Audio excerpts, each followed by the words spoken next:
إلهي لست للفردوس أهلا.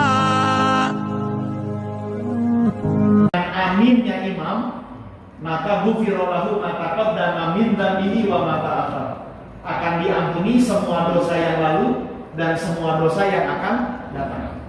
Ini kata Siti Aisyah radhiyallahu anha, istri Nabi. Ini adalah amalan yang saat diperintahkan oleh Nabi membuat orang Yahudi Madinah cemburu.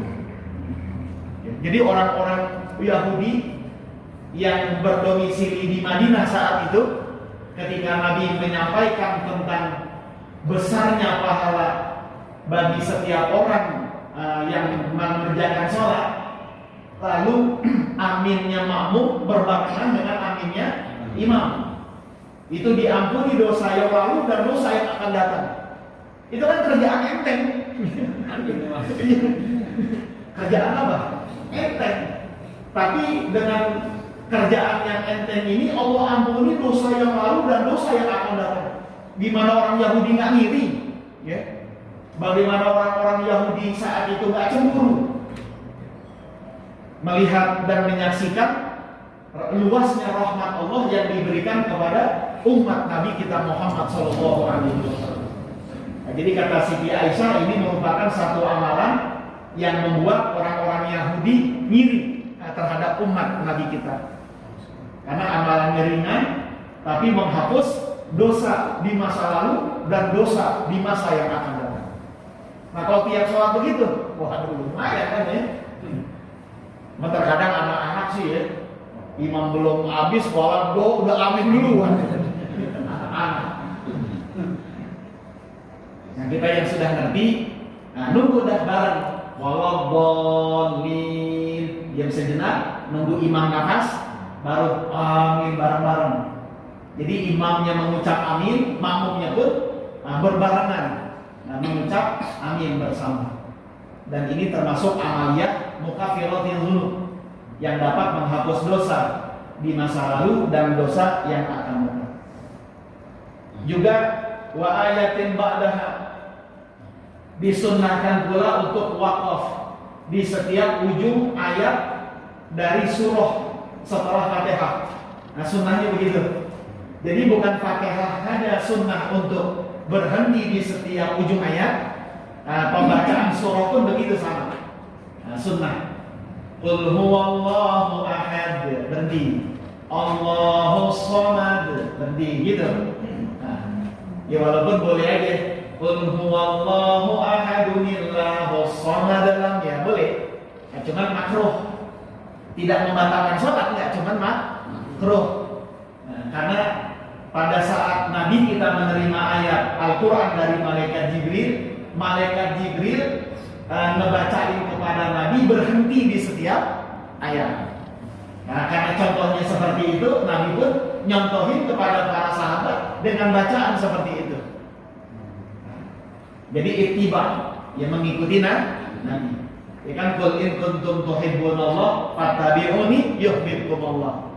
Kalau kalian mengaku cinta kepada Allah, ikuti dulu aku, gitu ya. Nah, termasuk cara membaca surah di dalam sholat. Nah, jadi di setiap di setiap ujung ayat, baik dalam membaca surah Al-Fatihah maupun saat membaca surah, itu disunnahkan untuk berhenti di setiap ujung ayat. Sunnah ya, kalau diamalkan tentu saja mendapatkan tambahan pahala. Nah, kalau tidak diamalkan ya boleh-boleh aja. Nah, cuma nggak dapat tambahan pahala gitu aja. Sayangnya pahala belum kita lihat sekarang. Iya. Belum kelihatan. Itu satu-satunya sahabat Nabi yang Allah berikan keistimewaan mampu melihat pahala, itu Abu Bakar. Sayyidina Abu Bakar. Makanya disebut Abu Bakrin. Bakrin itu artinya berpagi-pagi. Nah, bapak berpagi-pagi. Kan Abu kan artinya bapak. Bakrin itu artinya orang yang melakukan kebaikan sejak pagi. Ya artinya orang belum pada bangun, dia sudah melakukan kebaikan. Abu Bakar. Kenapa Abu Bakar bersikap itu? Allah istimewakan dia ngelihat nilai pahala. Makanya ketika Nabi ngajak sedekah, itu seluruh hartanya disedekahin.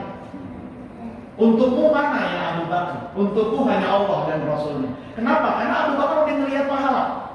Nah kalau kita kan belum, masih milih gitu mana yang merah.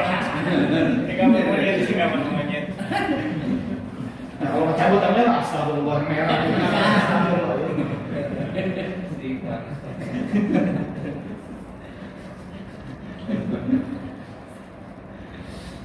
Tapi kalau setiap orang dikasih lihat pahala, ya rusak juga kita.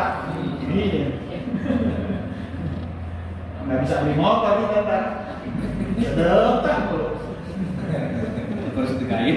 Iya. Nah, di musola tak bulan-bulan kita. Ya. Habis sholat 2 rakaat dikasih lihat pahalanya, pengen lagi, kasih lihat lagi. Ya nggak pulang-pulang. Apa diparahin apa ini?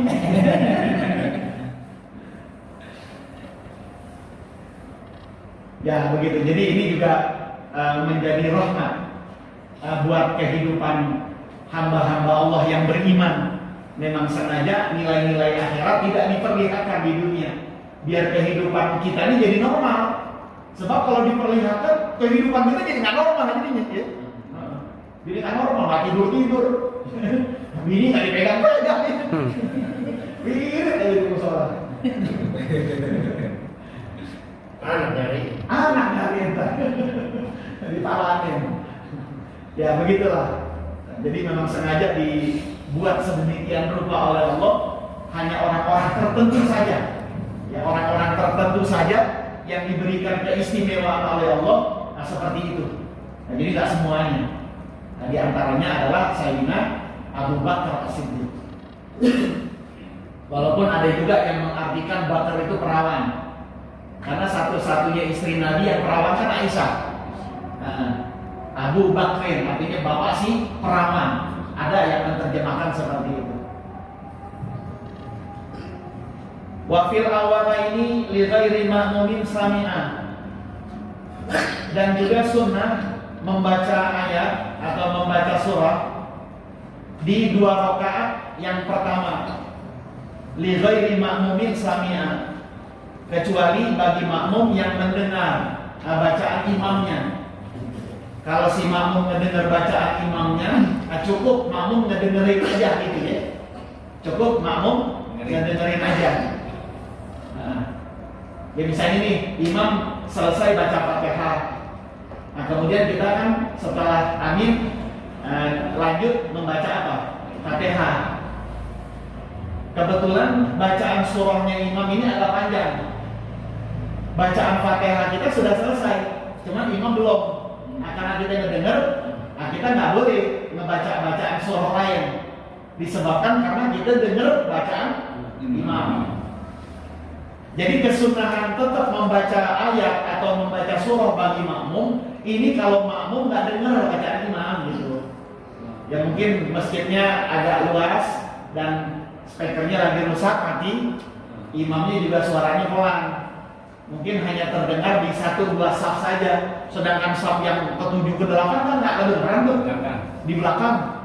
Nah, daripada kita bengong kan, maka setelah baca Fatihah, sunnah dilanjutkan dengan membaca surah. Surah apa itu terserah. Nah, jadi kesunahan membaca surah bagi makmum kalau makmum nggak dengar bacaan imam. Tapi selama makmum ngedengar bacaan imam, sebaiknya makmum ngedengerin. Dan tidak perlu membaca surah. Nah, jadi hanya baca Fatihah saja. Sesudah itu lanjutannya udah dengerin aja imam membaca surah. Ya kalau Fatihah kan wajib ya. La sholat kalimah lam yaqra bi Fatihatil kitab. Tidak sah sholat bagi mereka yang tidak membaca surah Al-Fatihah. Baik imam maupun makmum. Nah, kemudian tanggung sedikit lagi. Wa fi jum'atin wa isya'iha al-jumu'ah wal munafiqun. Dan ayat di dalam pelaksanaan sholat Jumat dan isya di hari Jumat. Isya di hari Jumat artinya isya malam Jumat gitu ya. Kayak sekarang nih ya. Nah, ini sunnahnya membaca surah Al-Jumu'ah dan surah Al-Munafiqun. Ya, sunnahnya begitu. Dalam pelaksanaan sholat Jumat atau pelaksanaan sholat Isya di malam Jumat, membaca surah Al-Jumu'ah dan surah Al-Munafiqun semata-mata karena mengikuti Nabi.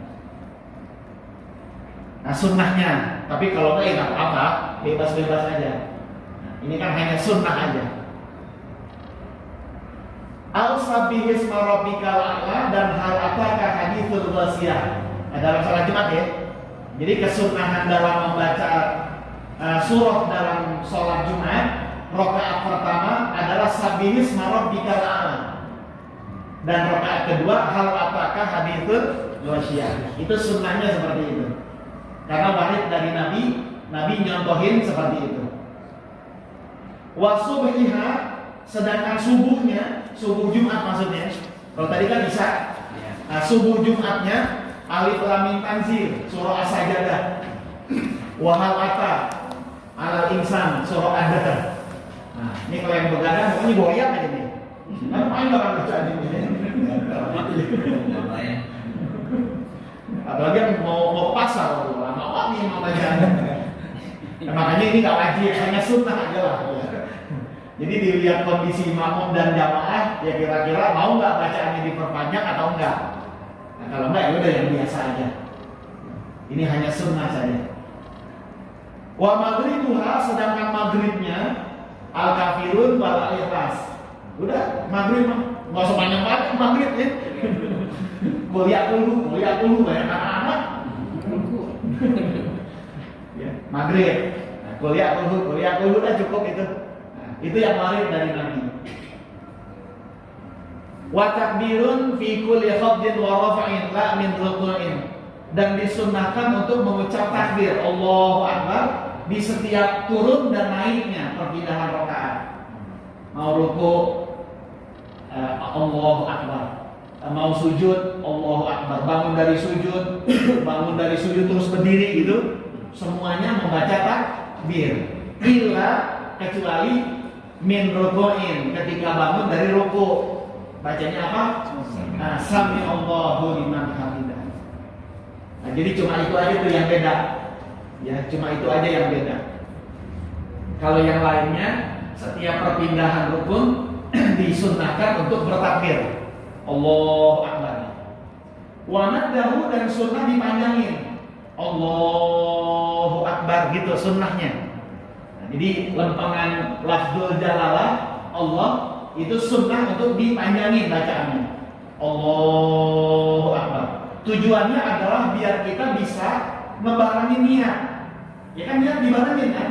Nah, saat kita mengucap takbiratul ihram. Nah, jadi sunnah dipanjangin. Berarti supaya kita bisa ngebarengin takbir itu dengan niat. Ya kan kalau bacanya pendek kan nggak bisa ngebarengin. Allahu Akbar, niatnya mana? Belum kepasang. Nah, jadi sunnah dipanjangin. Allah, nah gitu. Nah, sampai niat terpasang di dalam hati. Sesudah itu baru dah. Wajahrun bihi li imamin, sunnah jahr bagi imam. Wa kuriha li ghairihi, tapi makmum makruh buat makmum. Nah, jadi jahar buat imam di setiap bacaan sholat. Nah, tapi makruh jahar bagi makmum. Jadi hanya imam saja yang suaranya agak kenceng. Nah, makmum nggak usah. Berarti orangnya dia sekedar terdengar oleh kuping sendiri. Nah, jadi kesunahan untuk mengeraskan suara itu hanya berlaku untuk imam. Nah, sedangkan mereka yang sholat sendiri atau mereka yang menjadi makmum, maka justru makruh membaca takbir dan semuanya dengan bacaan-bacaan yang keras, karena dapat mengganggu orang di kiri kanannya kalau bacaannya agak terlalu keras. Dan hadirin yang kami muliakan, kami rasa cukup